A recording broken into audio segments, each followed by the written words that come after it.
Dear viewers, welcome back to our channel school of spoken English. మన daily లైఫ్లో నిత్యం రకరకాల వర్డ్స్ యూజ్ చేస్తూ ఉంటాం సందర్భం బట్టి. అలాగే వాటిని మనం ఫ్రీక్వెంట్గా ప్రతిసారి వాడుతూ ఉంటాం. అటువంటి వర్డ్స్ని తీసుకొని వాటిని తెలుగు ఎగ్జాంపుల్స్తో ఈ వీడియో లెసన్లో ఎక్స్క్లూజివ్గా మీకోసం నేను ఎక్స్ప్లెయిన్ చేయబోతున్నాను. So what are waiting for? Let's get started. First one, about, గురించి. I'm talking about him. నేను అతని గురించి మాట్లాడుతున్నాను. అతని గురించి అని చెప్పాం కాబట్టి ఇక్కడ అబౌట్ హిమ్ అన్నాం. ఆమె గురించి మాట్లాడుతున్నాను, అబౌట్ హెర్. వారి గురించి మాట్లాడుతున్నాను, అబౌట్ దెమ్. ఇలా మనం హిమ్, హెర్, దెమ్ అని చెప్పి ఇలా మనం యూజ్ చేయొచ్చు. అబౌట్ హిమ్ అంటే అతని గురించి. నెక్స్ట్ వన్, ఫర్ అంటే కొరకు, కోసం. ఐ కేమ్ ఫర్ హిమ్, అతని కోసం వచ్చాను. ఇక్కడ చూడండి, అతని కోసం అన్నాం కాబట్టి ఇక్కడ ఫర్ హిమ్ అన్నాం. అలా కాకుండా ఆమె కోసం వచ్చాను చెప్పాను అనుకోండి, ఐ కేమ్ ఫర్ హెర్. లేదా వారి కోసం వచ్చాను, ఐ కేమ్ ఫర్ దెమ్. ఇలా మనం చెప్పొచ్చు. నెక్స్ట్, ఎనీ, ఏదైనా. If you ask I can give any. నువ్వు అడిగినట్లయితే నేను ఏదైనా ఇవ్వగలను. ఇక్కడ చూడండి, ఇవ్వగలను, ఐ క్యాన్ గివ్ అంటే ఇక్కడ సామర్థ్యాన్ని చెప్పాను, నా కెపాసిటీని చెప్తున్నాను, నేను ఏదైనా ఇవ్వగలను. ఇఫ్ యు ఆస్క్, నువ్వు అడిగినట్లయితే.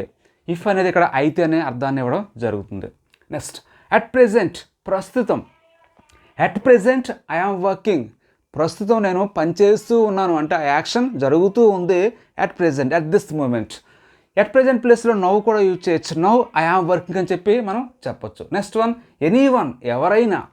Does any one have a phone? ఎవరైనా ఫోన్ కలిగి ఉన్నారా? లేదా ఎవరి దగ్గరైనా ఫోన్ ఉందా అనే అర్థంలో మనం ఇలా ఎనీ వన్, ఎవరైనా అనే అర్థంలో మనం వాడుతూ ఉంటాం. Friends, next one is tell, చెప్పు. Tell me what has happened అంటే నాతో చెప్పు ఏం జరిగిందో. ఇక్కడ చూడండి, టెల్ మీ అన్నాం. మీ అంటే నాతో, నన్ను. టెల్ మీ అంటే నాతో. టెల్ హిమ్ అంటే అతనితో. టెల్ హెర్ అంటే ఆమెతో. ఇలా ఒకరితో చెప్పు అనే అర్థంలో మనం టెల్ యూజ్ చేస్తూ ఉంటాం. Tell her what has happened, ఆమెకు చెప్పు ఏం జరిగిందని చెప్పి మనం అలా చెప్పొచ్చు. నెక్స్ట్, సో, అలా. ఐ డోంట్ థింక్ సో, నేను అలా అనుకోవడం లేదు. అక్కడ అలా అనడానికే సో యూజ్ చేస్తాం. థింక్ అంటే ఏదైనా అనుకోవడం. నెక్స్ట్, డూ, చేయుట. డూ ఇట్ నౌ, ఇప్పుడు చెయ్యి. ఇక్కడ చూడండి, నవ్ అంటే ఇప్పుడు, డూ అంటే చేయట. డూ ఇట్ నవ్ అంటే ఇప్పుడే చేయి అని చెప్పి అంటాం. నెక్స్ట్, ఫ్రమ్, నుండి. ఐ కేమ్ ఫ్రమ్ ఢిల్లీ, నేను ఢిల్లీ నుంచి వచ్చాను. ఐ కేమ్ ఫ్రమ్ వైజాగ్, నేను వైజాగ్ నుంచి వచ్చాను. I came from Hyderabad. ఇలా మనం చెప్పొచ్చు ఏదైనా ప్లేస్ ఇక్కడ. నెక్స్ట్, అగైన్ అంటే మరలా. డోంట్ ఆస్క్ మీ అగైన్, మరలా అడక్కు. ఆ మరలా అనడానికి ఇక్కడ మనం అగైన్ యూజ్ చేస్తాం. నెక్స్ట్, కేర్ఫుల్, జాగ్రత్తగా ఉండుట. బీ కేర్ఫుల్ విత్ హిమ్, అతనితో జాగ్రత్తగా ఉండు. చూడండి, ఇక్కడ బీ కేర్ఫుల్ అంటే జాగ్రత్తగా ఉండుట అని అర్థంలో మనం వాడాం. నెక్స్ట్ వన్ ఈజ్ ఆఫ్టన్, తరచుగా. I go to movies often అంటే నేను తరచుగా మూవీస్కి వెళ్తూ ఉంటాను. ఈ ఆఫ్టన్ ప్లేస్లో ఫ్రీక్వెంట్లీ కూడా యూజ్ చేయొచ్చు. అది కూడా అదే అర్థాన్ని ఇవ్వడం జరుగుతుంది. I go to movies frequently. Next one, close, దగ్గరగా. కమ్ క్లోజ్ టు మీ అంటే నా దగ్గరికి రా అని చెప్పేటప్పుడు ఇలా క్లోజ్ టు మీ అంటారు. నెక్స్ట్ వన్, ఎక్స్ట్రా, అధికంగా, ఎక్కువగా. I need not extra money, నాకు అధికంగా మనీ అవసరం లేదు. ఇట్ ఈజ్ ఎనఫ్, ఇది చాలు. అంటే ఎక్స్ట్రా అంటే అధికంగా, ఎక్కువగా. నెక్స్ట్ వన్, ఎగ్జాక్ట్ అంటే ఖచ్చితమైన. I want to know exact details అంటే ఖచ్చితమైన వివరాలు నాకు కావాలి, ఖచ్చితమైన డీటెయిల్స్ నాకు కావాలని చెప్పేటప్పుడు ఇలా మనం ఎగ్జాక్ట్ డీటెయిల్స్ అని చెప్పి చెప్పొచ్చు. అలాగే I want to know exactly what has happened. Exactly కూడా యూజ్ చేయొచ్చు. నాకు ఖచ్చితంగా ఏం జరిగిందో తెలియాలని చెప్పేటప్పుడు ఇలా ఎగ్జాక్ట్ మనం వాడవచ్చు. నెక్స్ట్, ఫాల్ట్, తప్పు. That is your fault, not mine. అది నీ తప్పు, నాది కాదు. చూడండి, నాట్ మైన్ అంటే నాది కాదు, యువర్ ఫాల్ట్, నీది. ఇలా మనం ఫాల్ట్ అనే వర్డ్ని యూజ్ చేస్తాం. Friends, the next one is another, వేరొక, మరొక. ఐ వాంట్ అనదర్ దోశ అంటే నాకు ఇంకొక దోశ కావాలి, వేరొక దోశ కావాలని చెప్పేటప్పుడు ఇలా మనం చెప్తూ ఉంటాం. నెక్స్ట్ వన్, ఆర్ లేదా, లేకపోతే. Do it or go there. Do it అంటే ఇప్పుడు చెయ్యి, ఆ గో దేర్ లేకపోతే వెళ్ళిపో. చూడండి, ఇక్కడ గో దేర్ అనేది ఒక వాక్యం, డూ ఇట్ అనేది ఒక వాక్యం. ఆ రెండు వాక్యాల్ని ఆర్ అనే కంజక్షన్ జాయిన్ చేయడం జరిగింది.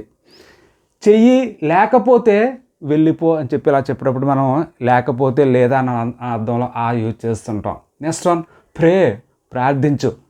I pray the God daily, నేను రోజు కూడా దేవుణ్ణి ప్రార్థిస్తూ ఉంటాను. చూడండి, రోజు అని చెప్పేటప్పుడు ఇలా ఐ ప్రే ద గాడ్ అని చెప్పాలి. సూన్, త్వరలో. The movie will be released soon అంటే ఆ మూవీ తొందరలోనే రిలీజ్ అవుతుంది. చూడండి, విల్ బి రిలీజ్ అంటే ఇక్కడ పాసివ్ వాయిస్ యూజ్ చేసాం. నెక్స్ట్ వన్, నౌ, ఇప్పుడు. What are you doing now, ఇప్పుడు నువ్వేం చేస్తూ ఉన్నావు. చూడండి, ఇప్పుడు అన్నాం కాబట్టి ఆ యాక్షన్ ఇప్పుడు జరుగుతూ ఉంది. What are you doing now, ఇప్పుడు ఏం చేస్తూ ఉన్నావు, ఇలా నవ్ యూజ్ చేసి మనం చెప్పొచ్చు. నెక్స్ట్ వన్, ఫైనల్, చివరి, ఆఖరి. This is the final warning, ఇదే నీకు చివరి హెచ్చరిక. ఆఖరి హెచ్చరిక అని చెప్పేటప్పుడు ఆ చివరి ఆఖరి అని చెప్పడానికి ఇలా ఫైనల్ యూజ్ చేస్తుంటాం. నెక్స్ట్, హెల్దీ, ఆరోగ్యకరమైన. We need to have healthy food, మనం ఆరోగ్యకరమైన అంటే మంచి ఫుడ్ తీసుకోవాల్సిన అవసరం ఉందని చెప్పేటప్పుడు ఇలా నీడ్ టు హ్యావ్ యూజ్ చేస్తే, ఇక్కడ హ్యావ్ అనేది తీసుకున్నట, ఏదైనా ఫుడ్ తీసుకుంటే అర్థంలో మనకి ఇక్కడ హ్యావ్ అనే వెర్బ్గా యూజ్ చేయడం జరిగింది. నెక్స్ట్ వన్, లైక్, ఇష్టపడుట. ఐ లైక్ మ్యాంగోస్, నాకు మామిడి పళ్ళు అంటే ఇష్టం. అలాగే ఐ లైక్ ఐస్ క్రీమ్, నాకు ఐస్ క్రీమ్ అంటే ఇష్టం. ఇలా మనం అక్కడ ఏదైనా ఈ ఇక్కడ ఆబ్జెక్ట్ ప్లేస్లో మనం ఏదైనా నౌన్ యూజ్ చేసి అదంటే ఇష్టం అని చెప్పి మనం చెప్పేటప్పుడు ఇలా ఐ లైక్ యూజ్ చేస్తూ ఉంటాం. నెక్స్ట్ వన్, మోర్, మరింత, అధికంగా. ఐ నీడ్ మోర్ మనీ, నాకు ఇంకా ఎక్కువ, అధికంగా డబ్బు కావాలి. చూడండి, మోర్ అంటే మరింత, ఎక్కువగా, అధికంగా అని చెప్పేటప్పుడు ఇలా యూజ్ చేస్తాం. నెక్స్ట్, ప్రాబబ్లీ, బహుశా. Probably he may come tomorrow, బహుశా అతను రేపు రావచ్చు. ఎక్కువగా ఈ ప్రాబబ్లీ అనే వర్డ్ని మేతో ఎక్కువగా యూజ్ చేస్తూ ఉంటారు, అంటే ఏదైనా జరిగే అవకాశం ఉందని చెప్పడానికి. ఇట్స్ మే రైన్ ప్రాబబ్లీ, వర్షం వచ్చే అవకాశం ఉంది బహుశా అని చెప్పేటప్పుడు ఇలా అంటూ ఉంటాం. నెక్స్ట్ వన్ ఈజ్ నెసెసరీ, అవసరమైన. You have to right necessary information, అంటే అవసరమైన ఇన్ఫర్మేషన్ నువ్వు రాయవలసి ఉంటుందని చెప్పేటప్పుడు ఇలా నెసెసరీ యూజ్ చేస్తాం. ఫ్యూచర్, భవిష్యత్తు. We don't know what will happen in future, we don't know, మనకు తెలియదు. What will happen in future అంటే భవిష్యత్తులో ఏమి జరుగుతుందో. చూడండి, విల్ యూజ్ చేస్తాం, ఎందువల్లంటే భవిష్యత్తు అని చెప్పేటప్పుడు. నెక్స్ట్ వన్, ఆనెస్ట్, నిజాయితీగా ఉండుట. చూడండి, హానెస్ట్ కాదు, ఆనెస్ట్, ఆ సౌండ్ రావాలి స్టార్టింగ్లో. బీ ఆనెస్ట్, నిజాయితీగా ఉండు. నెక్స్ట్ వన్, ఇన్ఫ్యాక్ట్, నిజానికి, వాస్తవానికి. In fact he is an engineer, నిజానికి అంటే వాస్తవానికి అతను ఒక ఇంజనీర్, అంటే ఇప్పుడు అతను ఒక పని చేస్తూ ఉండొచ్చు కానీ వాస్తవానికి అతను ఒక ఇంజనీర్ అని చెప్పి మనం చెప్పేటప్పుడు ఇలా అంటూ ఉంటాం. నెక్స్ట్, అబ్జర్వ్ అంటే గమనించు. అబ్జర్వ్ కేర్ఫుల్లీ, జాగ్రత్తగా గమనించు. అలాగే observe carefully what I'm teaching and what I'm saying, అంటే నేను ఎలా చెప్తున్నానో ఎలా టీచ్ చేస్తున్నానో మీరు అందరూ కూడా జాగ్రత్తగా గమనించండి ఫర్ లెర్నింగ్ ఇంగ్లీష్ ఈజీలీ, సులభంగా ఇంగ్లీష్ నేర్చుకోవడానికి. Thank you so much for watching my videos. Take care, keep learning.